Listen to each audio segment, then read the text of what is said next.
I never thought I'd be the one to destroy my own marriage, but here I am, sitting alone in a tiny apartment, surrounded by boxes of what's left of my life, wondering how I let things spiral so far out of control.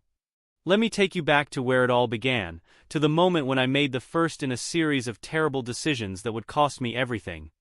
It was a crisp autumn afternoon, and I was rushing through the university campus, late for my advanced psychology class. At 30, I was older than most of the students, but I'd finally decided to finish my degree after years of playing the role of the perfect housewife. Don't get me wrong, I loved my husband Mark. He was kind, successful, and treated me like a queen. But somewhere along the way, I'd lost myself in our comfortable suburban life. As I hurried across the quad, my arms full of books, I collided with someone, sending my belongings scattering across the grass. "Shit, I'm so sorry," a deep voice exclaimed.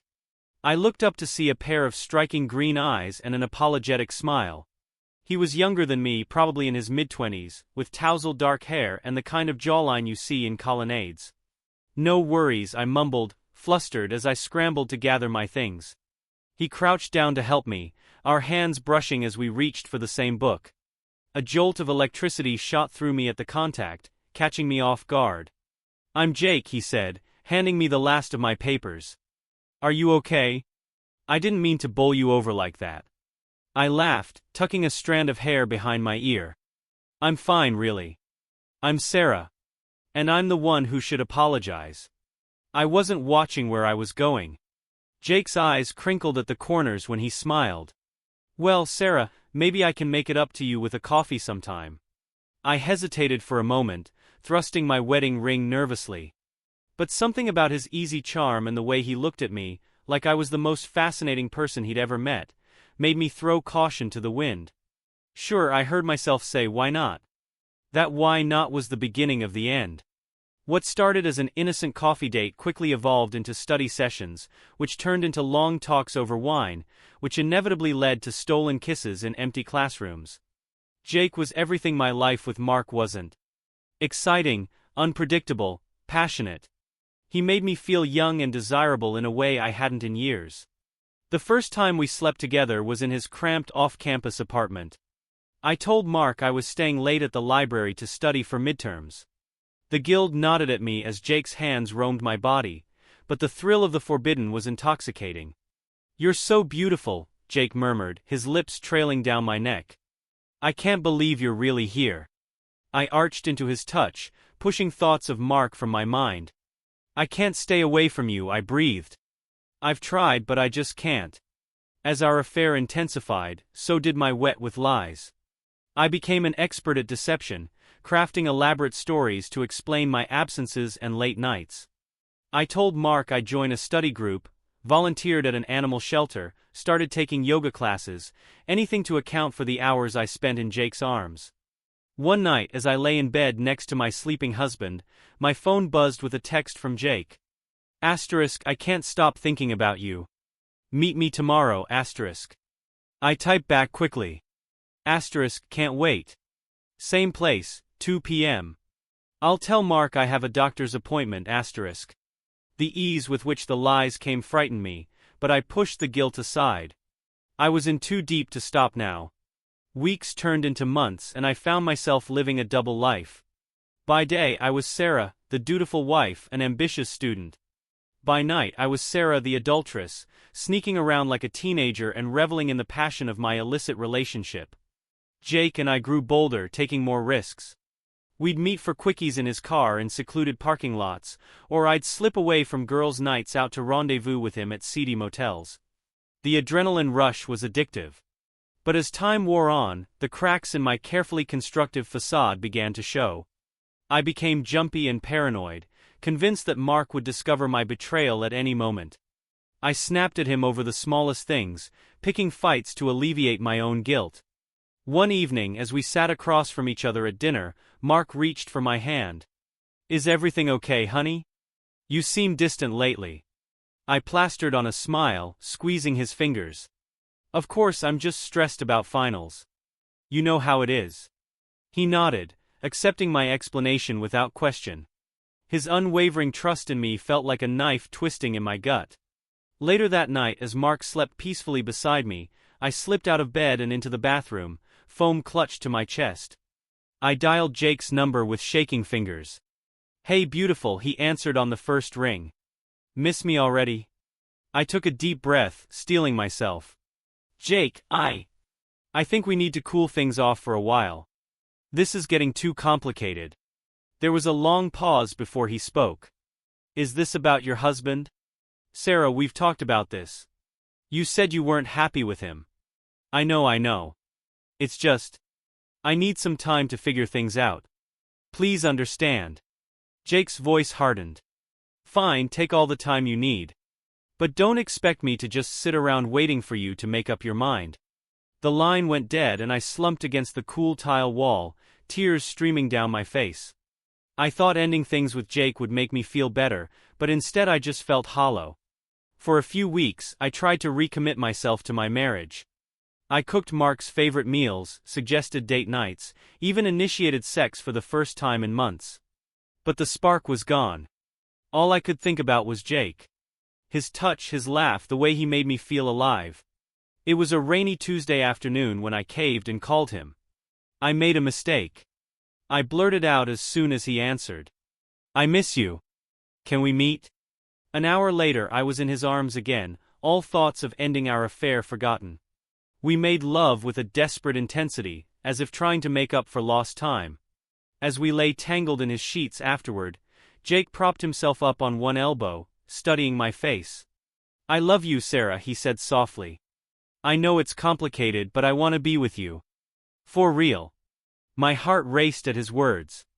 "I love you too," I whispered back, meaning it despite the voice in my head screaming that this was wrong. From that moment on, our affair kicked into high gear. We were reckless, barely even trying to hide our relationship anymore. I started staying out later and later, offering Mark flimsier and flimsier excuses. One night, after a particularly passionate encounter with Jake, I stumbled home well past midnight. Mark was waiting up for me, worry etched across his face. "Where have you been?" he demanded. "I've been calling for hours." I fumbled for an explanation, the smell of Jake's cologne still clinging to my skin. "I lost track of time at the library. My phone died." "I'm so sorry, honey." Mark's eyes narrowed, but he didn't push further. "Just please be more careful next time." I was worried sick. I nodded, guilt churning in my stomach as I hurried to the shower to wash away the evidence of my betrayal. As the weeks wore on, I found myself pulled between two worlds, the safe, comfortable life I'd built with Mark and the exhilarating passion I shared with Jake. I knew I was being selfish, that I was hurting everyone involved, but I couldn't seem to stop myself. It was a crisp spring morning when my carefully balanced house of cards came crashing down around me. I'd been feeling off for days, nauseous, tired, my breasts tender to the touch. Deep down, I think I knew what it meant, but I couldn't bring myself to face the possibility. Finally, unable to ignore it any longer, I bought a pregnancy test on my way home from class. I hid it in my purse, heart pounding as I snuck past Mark in his home office. Those 3 minutes waiting for the results were the long list of my life. When I finally worked up the courage to look, my world tilted on its axis.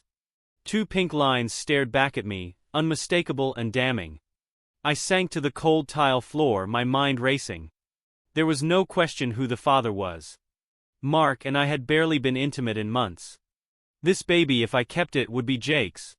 With trembling hands, I pulled out my phone and called Jake.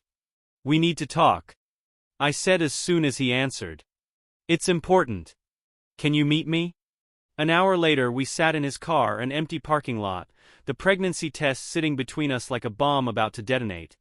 Jake ran a hand through his hair, his face pale. "Are you sure?" I nodded, unable to meet his eyes. "I haven't been with Mark in a while. It has to be yours." A heavy silence fell over us. Finally, Jake spoke, his voice strained.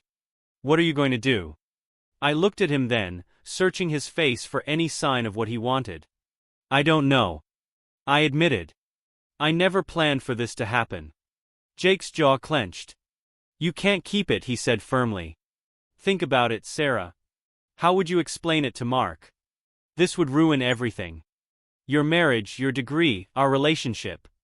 Everything." His words hit me like a physical blow. Deep down, I'd hoped he might be excited. That this might be the push we needed to make our relationship real. But the panic in his eyes told me everything I needed to know. I guess you're right, I whispered, tears welling up. But Jake, this is a big decision. Are you sure we can't? He cut me off, his tone sharp. There is no we in this, Sarah. It's your body, your choice.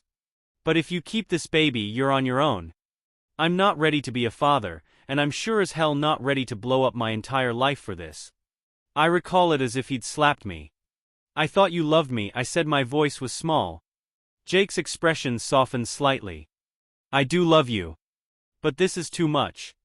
We're not ready for this kind of commitment. An abortion is the only logical choice here. I nodded numbly, too shocked and hurt to argue. As I got out of his car, Jake called after me. Let me know when it's done, okay? We can get through this together. But as I walked away, I knew things would never be the same between us again. The next few days passed in a blur. I scheduled the appointment at a clinic across town, far from anywhere Mark might recognize me. I told him I had a big exam to study for and would be spending the day at the library. As I lay on the cold exam table, staring up at the harsh fluorescent lights, I felt hollow. The doctor's voice faded into the background as she explained the procedure. All I could think about was how I'd ended up here, about to end a life I'd created through my own selfishness and deceit. Afterward, I sat in my car in the clinic parking lot, sobbing until I had no tears left. I'd just made the biggest mistake of my life, and I had no one to blame but myself. When I finally made it home that evening, exhausted and emotionally drained, I found Mark waiting for me with a huge grin on his face. There you are, he exclaimed, pulling me into a hug. I have a surprise for you.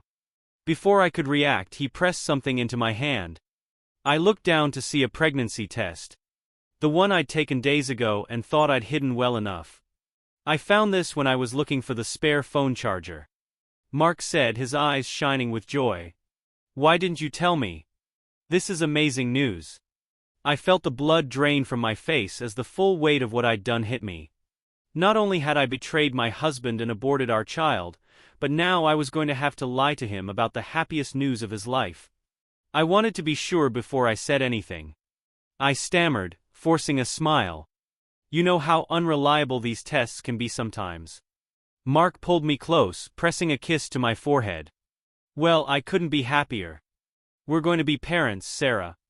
As he rambled on about nursery colors and baby names, I felt like I was drowning. How I let things get so out of control. The next few weeks were a special kind of hell. Mark threw himself into preparing for a baby that would never come, while I sank deeper and deeper into depression and guilt. I pushed Jake away, unable to face him after what we'd done. I knew I couldn't keep up the charade forever. Eventually I'd have to tell Mark the truth about the affair, the abortion. All of it. But every time I worked up the courage, I'd look at his excited face and the words would die in my throat. It was a sunny Saturday afternoon when everything finally came crashing down. Mark had gone out to pick up some paint samples for the nursery. And I was alone in the house, curled up on our bed and subbing into my pillow. My phone buzzed with a text from Jake. *, we need to talk. I can't keep doing this. Call me an *. With shaking hands, I dialed his number. As soon as he picked up, the words came tumbling out. Jake, I can't do this anymore. The guilt is eating me alive. Mark thinks I'm pregnant. He found the test.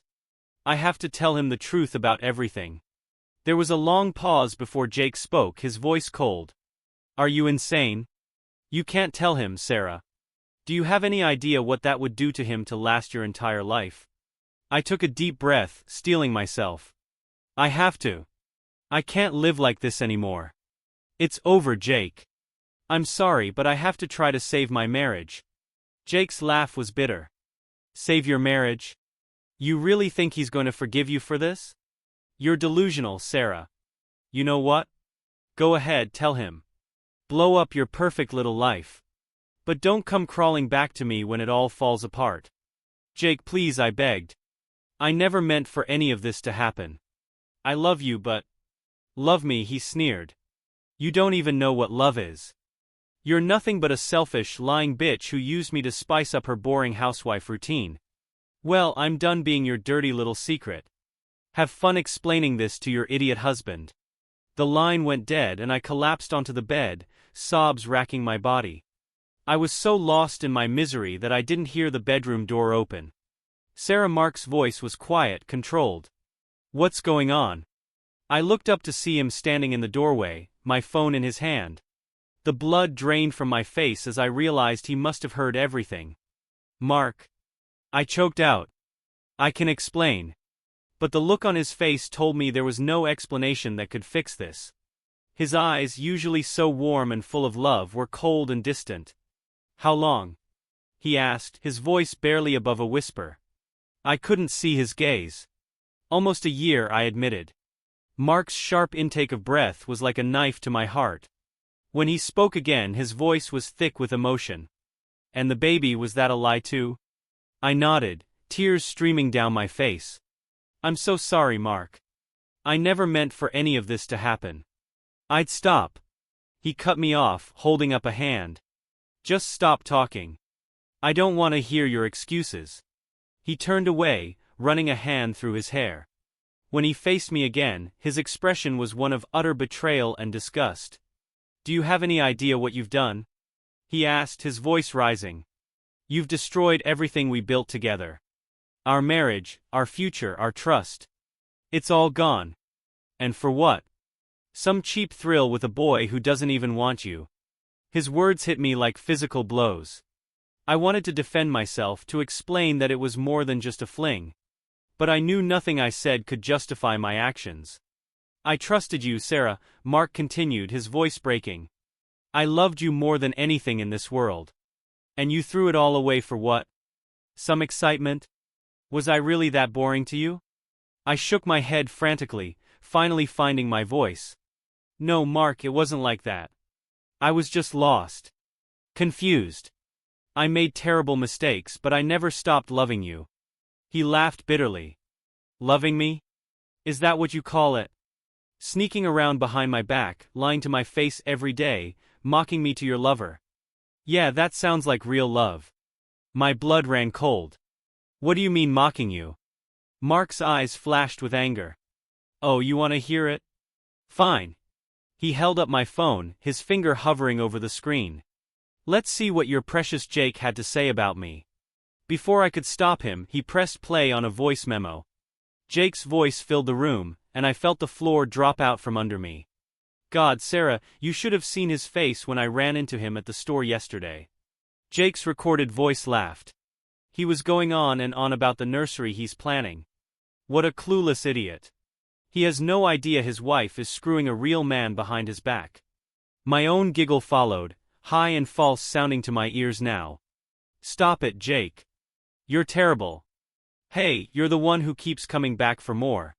Jake's voice continued. Face it, babe.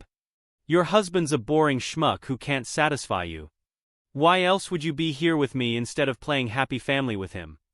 The recording cut off, and the silence that followed was deafening. I stared at Mark, horror and shame washing over me in waves. Mark. I didn't mean any of that. I was just trying to... To what? He exploded. To impress your boy toy. To make yourself feel better about being a cheating whore. Tell me, Sarah, because I'd really love to know what possible explanation you could have for this. I flinched at his words, but I knew I deserved every bit of his anger. There is no explanation, I whispered. What I did was unforgivable. I got caught up in the excitement and lost sight of what really mattered. But Mark, please believe me when I say I love you. I made terrible mistakes, but I want to make things right. Mark shook his head, a look of utter disgust on his face. Make things right. Are you delusional? There is no making this right, Sarah. You didn't just cheat on me. You lied to me for months. You let me believe we were starting a family together while you were out there. He trailed off, unable to finish the thought. I know I said my voice was small. I know I can never undo what I've done. But Mark, we've built a life together. 9 years of marriage. Doesn't that count for something? His laugh was hollow. It counted for something to me. Clearly, it didn't mean much to you. He turned away, staring out the window for a long moment. When he faced me again, his expression was cold and determined. I want you out of this house, he said flatly. Tonight. Pack your things and go. Mark, please, I begged, reaching for him. Can't we at least talk about this? Maybe we could try counseling more. Counseling? He exploded. Are you hell kidding me? This isn't a communication issue, Sarah. You betrayed me in the worst possible way. You made a fool of me. Hell, for all I know, you've been laughing at me behind my back this whole time. I shook my head frantically. No, Mark, never. I love you. What happened with Jake was a mistake. A mistake. He cut me off. A mistake is forgetting to pick up milk on the way home. What you did was a choice. A series of choices, every single day for almost a year. He chose to lie to me, to sneak around, to... He trailed off, his face twisting in pain. God, I can't even think about it without wanting to throw up. I stood there, tears streaming down my face, knowing there was nothing I could say to make this better. Mark was right. I had destroyed everything. And for what? A few moments of excitement that now felt hollow and meaningless. I'm filing for divorce, Mark said quietly, his voice devoid of emotion. I'll have my lawyer draw up the papers. Don't bother trying to contest it. I have more than enough evidence of your infidelity. The finality in his turn shattered what was left of my heart. Mark, please, I respite. I know I don't deserve it, but isn't there any chance you could forgive me? We've been through so much together. For a moment, I saw a flicker of the man I loved in his eyes. Hurt, vulnerable, maybe even a tiny spark of longing. But then it was gone, replaced by cold determination. No, Sarah, he said firmly. There's no coming back from this. You make your choice. Now you have to live with the consequences. He turned and walked out of the room, leaving me alone with the wreckage of the life I'd destroyed. The next few hours passed in a blur.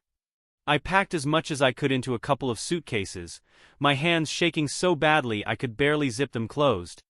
Mark stayed in his office, refusing to look at me as I made my way to the front door. I paused with my hand on the doorknob, turning back one last time. Mark, I called softly. I know it doesn't change anything, but I truly am sorry. For everything. He didn't respond, and after a moment I walked out of our home and our marriage for the last time. The weeks that followed were the darkest in my life. I moved into a cheap extended stay hotel, unable to face the prospect of finding a real apartment. My days were a blur of tears, regret, and mindless TV watching. I stopped going to classes, ignoring the concerned emails from my professors. What did a degree matter now, when I'd thrown away the only thing that really mattered? I tried calling Jake a few times, but he never answered. Not that I could blame him. I'd used him just as much as he used me, and now we were both left with nothing but the bitter taste of regret. Mark's lawyer served me with divorce papers within a week. I signed them without contest, knowing I had no right to fight for anything. In the end, I walked away with nothing but my clothes and a small settlement that would barely cover a few months' rent. As the reality of my new life set in, I found myself replaying every moment of my affair, torturing myself with what-ifs and if-onlys. If only I'd been stronger, if only I'd appreciated what I had. If only I'd stopped before it was too late. But wishes and regrets couldn't change the past. One particularly low night, after too many glasses of cheap wine, I found myself dialing Mark's number. To my surprise, he actually picked up. "What do you want, Sarah?" he asked, his voice tired and wary. I hadn't. I admitted, my words slightly slurred. I guess I just wanted to hear your voice. To tell you again how sorry I am. There was a long pause before he spoke. I appreciate that, he said finally. But Sarah, you need to stop calling. It's not good for either of us. I nodded, forgetting he couldn't see me. I know. I miss you, Mark. I miss our life together. Do you ever think maybe someday? No, he cut me off firmly. There is no someday for us, Sarah. What you did, it broke something that can't be fixed. I'm trying to move on with my life, and you need to do the same. His words hit me like a physical blow, but I knew he was right. Okay, I whispered. I understand. I'll leave you alone. I just want you to know that I'll always love you, Mark. And I'll always be sorry for what I did to us. Goodbye, Sarah, he said softly. And then the line went dead. I curled up on the lumpy hotel bed, sobbing, until I had no tears left. That was the moment I truly understood the magnitude of what I'd lost. Not just my husband, but my best friend, my partner, my whole future. All because I'd been too selfish and short-sighted to appreciate the beautiful life I already had. Slowly, painfully, I began to put the pieces of my life back together. I went back to school, throwing myself into my studies as a way to distract myself from the constant ache of regret. I found a tiny studio apartment and a part-time job to supplement my dwindling savings. It wasn't much, but it was a start. As the months passed, I began to reflect on how I'd ended up in this situation. I realized that my affair hadn't really been about Jake at all. It had been about my own insecurities, my fear of settling into a predictable life, my need for validation. I'd used Jake as an escape from my own dissatisfaction, instead of addressing the real issues in my marriage and in myself. I started seeing a therapist, forcing myself to confront the ugly truths about my behavior and my motivations. It was painful but necessary. Slowly, I began to understand myself better, my fears, my desires, my weaknesses. I learned to take responsibility for my actions without letting guilt consume me entirely. One day, about a year after the divorce was finalized, I ran into Mark at a coffee shop. My heart clenched at the sight of him. He looked good, healthy, maybe even happy. For a moment, I considered turning and running, but something made me stay. "Hi, Mark," I said softly as I approached his table. He looked up, surprise flickering across his face. "Sarah," he nodded, his expression guarded. "How are you?" "I'm okay," I said, managing a small smile. "Getting better, I think. How about you?" He hesitated for a moment before answering. "I'm doing all right, working a lot, trying to focus on the future." An awkward silence fell between us. Finally, I took a deep breath. "Listen, Mark, I know this doesn't change anything, but I want you to know how truly sorry I am for everything I put you through. You deserved so much better." Mark studied me for a long moment before nodding. "I appreciate that, Sarah, I really do." "I'll let you get back to your coffee," I said, turning to go, but his voice stopped me. "Sarah," I looked back, hope fluttering in my chest despite my best efforts. "I'm glad you're doing okay," he said softly. "Take care of yourself." It wasn't forgiveness, not really, but it was something, an acknowledgement, maybe even the tiniest step toward healing. As I walked out of the coffee shop, I felt a weight lift from my shoulders. I knew then that I would never fully forgive myself for what I'd done, but maybe, just maybe, I could learn to live with it. Now, as I sit here in my tiny apartment, surrounded by the remnants of my old life, I can't help but marvel at how quickly everything can fall apart. One moment of weakness, one selfish decision, and suddenly the life you thought was solid crumbles like a house of cards. I lost everything chasing a fantasy, an illusion of excitement that turned out to be nothing but smoke and mirrors. Now, all I can do is pick up the pieces and try to build something new from the wreckage of my mistakes. To anyone out there who might be